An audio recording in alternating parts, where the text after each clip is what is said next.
السلام علیکم۔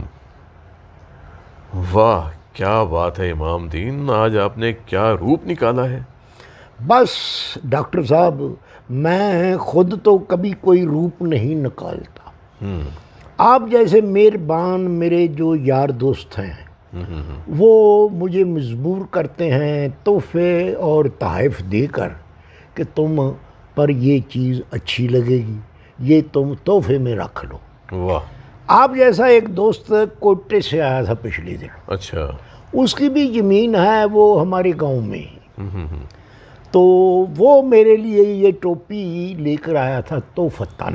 اچھا، تو مجھے کہنے لگا کہ اب کہ آپ نے محمدین صاحب، یاد رہے کہ اس نے مجھ کو صاحب کہا۔ ہاں جی، جی، کہنے لگا محمدین صاحب آپ نے جب روزے اپنا مکمل ہو جائیں گے، پورا مہینہ ختم ہو جائے گا، جی، رمضان المبارک کا، پھر یا قسمت یا نصیب، اگلے سال روزے آئیں گے، لیکن تم نے یہ روزے جب مکمل ہو جائیں تو عید کی نماز جو ہے وہ یہ ٹوپی پہن کر تو پھر پڑھنے کے لیے جانا ہے۔ بھلا کیوں؟ بتائیے۔ ہم نے ایک دوسرے کے لباس کے ساتھ اور ایک دوسرے کے حلیے کے ساتھ اس کو علیحدہ کر دیا اپنے آپ سے۔ یہ ویسے بہت بری بات ہے۔ مثلا یہ ٹوپی جو ہے اس کو بنا دیا ہے کہ جی یہ کوئٹے میں جو رہنے والے لوگ ہیں وہ پہنتے ہیں، بلوچستان میں ہیں۔ ہاں جی، اور جو ایک گرم ٹوپی ہوتی ہے جو سردیوں میں پہنی جاتی ہے کہ جی یہ پشوری ٹوپی ہے، حتیٰ کہ جوتی تک میں تفریق ڈال دی ہے کہ یہ پشوری جوتی ہے۔ وہ جو ٹائر تھا جس کے نیچے لگا ہوتا ہے بڑی بھاری ہوتی ہے۔ ہم کو ایک دوسرے کے ساتھ پیار محبت کرنا چاہیے ڈاکٹر صاحب۔ امام دین، پیار ہونا چاہیے، دل سے اندر سے آنا چاہیے پیار، ہاں جی، ہاں جی، ٹھیک ہے نا؟ ہاں جی، لیکن ایک بات اور بھی ہے، ہاں دیکھیں جو ایون ہم تو زبان کے بارے میں کہتے ہیں کہ پرانے زمانے میں کہا جاتا تھا کہ 5 کوس کے فاصلے پر زبان کا لہجہ تبدیل ہو جاتا ہے۔ یہ لہجہ تبدیل ہوتا ہے مگر بنیادی زبان جو ہے نا وہ تقریباً 50%، 60% وہ وہی ہوتی ہے۔ بالکل آپ نے صحیح کہا۔ اور اسی طرح جب انسان ایک علاقے سے دوسرے علاقے میں جاتا ہے اور وہاں جا کے رہائش اختیار کر لیتا ہے تو پھر اس پر اثرات ہونا شروع ہو جاتے ہیں، اس ماحول کے، اس علاقے کے، اس کلچر کے، اس تہذیب کے۔ اچھا، میں ایک سوال کرتا ہوں آپ سے۔ جی، آپ ادھر پنجاب میں رہتے ہیں جی، لیکن آپ پاکستانی بھی ہیں۔ سب سے پہلے ٹھیک ہے جی، آپ پہلے پاکستانی ہیں پھر پنجاب میں رہتے ہیں، تو میں یہ نہیں کہوں گا کہ آپ پنجابی بھی ہیں۔ آپ پاکستانی ہیں، آپ مسلمان ہیں، اور آپ اللہ اور اس کے رسول کے ماننے والے ہیں۔ بے شک، ٹھیک ہے نا جی؟ بے شک۔ ایک سوال ہے چھوٹا سا، اس کا جواب دینا ہے آپ نے سوچ سمجھ کے۔ اچھا، اگر آپ نے جواب ٹھیک دے دیا تو میں آپ کو 1000 روپیہ انعام دوں گا۔ اچھا، ہاں جی۔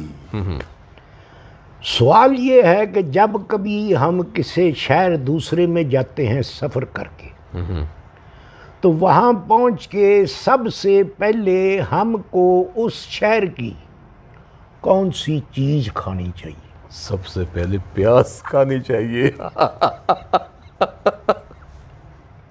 نہیں، یہ دیکھیں نا، اگر اب میں آپ کو 1000 روپیہ دوں جی، تو یہ تو پھر ایسے ہی غریب مار ہو جائے گی نا۔ تو میں نے آپ سے مانگے؟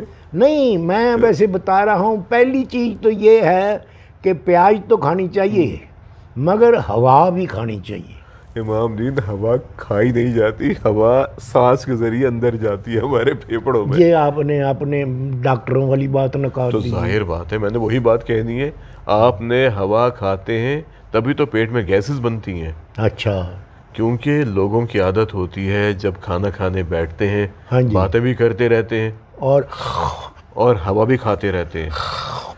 نتیجہ کیا ہوتا ہے؟ پیٹ ہوا سے بھر جاتا ہے. ایگزیکٹلی. اور پھر ڈکار کی صورت میں جب وہ باہر ہوا آتی ہے تو پھر انسان کہتا ہے کہ میں ریلیکس ہو گیا.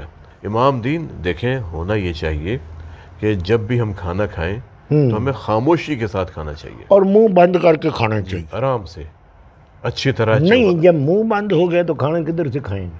امام دین منہ بند کرنے کا مطلب یہ نہیں ہے کہ آپ کوئی کپڑا اوپر رکھتے ہیں. ہاں، منہ کو بند کر کے چبائے جائیں، دانتوں کے ساتھ نوالے کو چبائیں اچھی طرح کہ تاکہ اس کا ذائقہ محسوس ہو اور نوالا آپ کو میٹھے ذائقے کا محسوس ہونے لگے. جب تک وہ اس حد تک پہنچ نہ جائے کہ وہ میٹھا لگنا شروع ہو جائے جی ہم کو اس کو نگلنا نہیں چاہیے. شاباش. جیسے آپ نے پیاز والی بات کی ہے جی جی. اس سے طرح میں نے یہ بات کر کے آپ کو آؤٹ کر دیا. کس بات کو؟ یہ والی کہ خوراک کا نوالا میٹھا نہ ہو. امام دین ساری میری ہی باتیں اور آج مجھ پر ہی آپ آزما رہے ہیں. یہ میں نے باتیں ہمیشہ آپ کو بہت شروع میں بتائی تھی. نہیں تو آپ سیدھا سا کہہ دیں کہ میری بلی اور مجھے کو نہیں امام دین یہ میں کہہ نہیں سکتا. نہیں کہہ دیں میں یہی عزت کرانے کے لیے آتا ہوں آپ کے پاس. نہیں امام دین نہ، آپ کو پتہ ہے اس بات کا میں آپ سے ہمیشہ پروگرام میں کہتا ہوں آپ اپنے ذہن سے یہ بات نکالیں کہ خدا نہ خواستہ میں آپ کے بارے میں کوئی غلط سوچ رکھتا ہوں. اچھا میں آپ ایک بہت عظیم انسان ہیں. اچھا. جو گرمی، سردی، بارش، کوئی بھی موسم ہو اور آپ لوگوں کے سوالات لے کے میرے پاس پہنچتے ہیں. اور بھوکا پانا، بعض اوقات پیدل بعض اوقات چنگچی پہ بیٹھ کے، کبھی کھوتا ریڑھی پہ بیٹھ کے میں پہنچنے کی کرتا ہوں آپ کے. بہت بڑی بات ہے امام دین. روپ تو آپ نے نکالا ہے خوب، ہاں جی ٹھیک ہے، ہاں جی. لیکن اب آپ نے داڑھی رکھ لی ماشاءاللہ. دیکھیں جی یہ بھی ہمارے مذہب میں حکم ہے کہ آپ جب بارش ہو جائیں اچھا تو پھر داڑھی بھی رکھ لیں. داڑھی کی بڑی افادیت ہے. اچھا. افادیت یہ بھی ہے کہ جب پرانے زمانے میں جنگیں ہوتی تھیں جی اور جو بزرگ ہوتے تھے ان کی سفید داڑھی جب ہو جاتی تھی جی تو حضور فرمایا کرتے تھے کہ ان کو آپ خضاب لگا لیں. اچھا. تاکہ دشمن جو ہے وہ جب سامنے سے آئے تو وہ یہ نہ سمجھے کہ یہ سارے ہی بڈھے ہیں. کیوں جی میں غلط تو نہیں کہہ رہا نا جی؟ نہیں امام دین بات صحیح ہے. اور یہ دیکھیں یہ ایک بلڈنگ ہے ہاں جی جس میں امام دین رہتے ہیں. یعنی ہاں آپ کو اپنے آپ کو مینٹین کر کے رکھنا چاہیے تاکہ آپ کا دشمن آپ پر غالب نہ آ سکے، کمزور نہ سمجھ لے آپ کو. ہاں جی ہاں جی ہاں جی. بہت پتے کی بات بتائی. تو باقی مہینہ ایسا جا رہا تھا تو میں نے یہ سوچا کہ چلو جب تک دم میں دم ہے اللہ کو یاد ہی کرنا ہے. تو جہاں اور فرائض پورے کیے جاتے ہیں تو ایک یہ بھی فرض ہے تو اس کو بھی پورا کرنا ضروری ہے. اچھا چلیں بہت اچھی بات ہے.